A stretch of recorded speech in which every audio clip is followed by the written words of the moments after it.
और हेमंत सोरेन से पूछताछ को लेकर महागठबंधन के नेता तनाव में हैं तो बीजेपी इस मुद्दे पर काफी आक्रामक है। केंद्रीय मंत्री अर्जुन मुंडा ने सीएम हेमंत सोरेन की 40 घंटे तक लापता रहने पर सवाल उठाया। उन्होंने कहा कि झारखंड में उहापोह की स्थिति है और राज्य को अनिश्चितता की ओर ढकेला जा रहा है।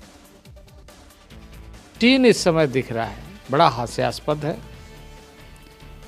कि अचानक इस तरीके से सीन से बाहर हो जाना और किसी भी सवाल का जवाब न देना और फिर बयानों के माध्यम से एक तरीके से जो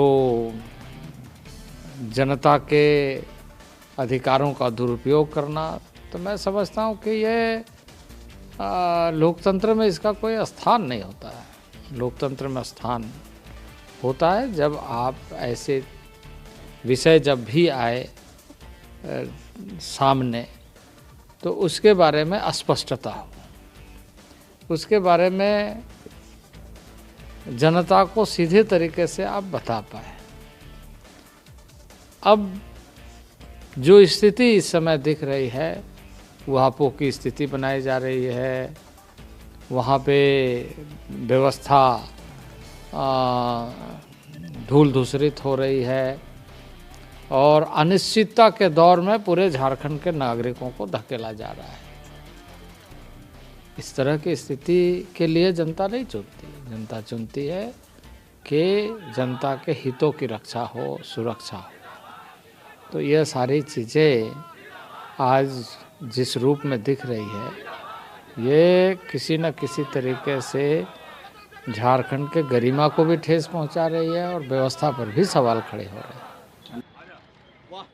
और वहीं शिवसेना उद्धव गुट के नेता संजय राउत ने इस मुद्दे पर मोदी सरकार पर हमला किया। संजय राउत ने कहा कि हेमंत सोरेन सरकार के सामने झुकने को तैयार नहीं है, इसीलिए उन्हें परेशान किया जा रहा है। राउत ने कहा कि एजेंसियां सरकार की गुलाम बन गई हैं और इस समय देश में हालात तानाशाही से भी ऊपर हैं। हेमंत सोरेन जी के पास बहुमत है, लोगों ने उनको चुन कर दिया है। अरविंद केजरीवाल लोगों ने चुना हुआ मुख्यमंत्री है।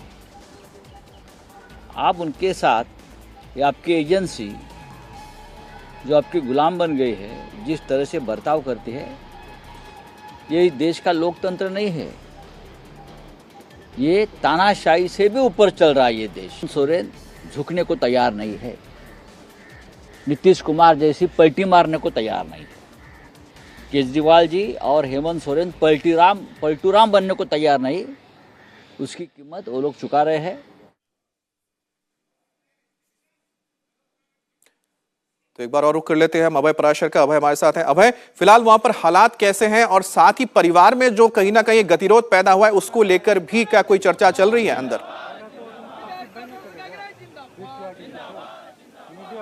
देखिए, बिल्कुल परिवार में आपस में मतभेद जो है वो तो साफ तौर पर नजर आ ही रहे हैं। जिस तरीके से सीता सोरेन जो है वो साफ तौर पर कल्पना सोरेन के पक्ष में नजर नहीं आ रही हैं, तो वहीं बसंत सोरेन जो है वो किसी तरह का रिएक्शन अपना नहीं दे रहे हैं, लेकिन वो कल जो बैठक हुई थी उसके अंदर शामिल थे।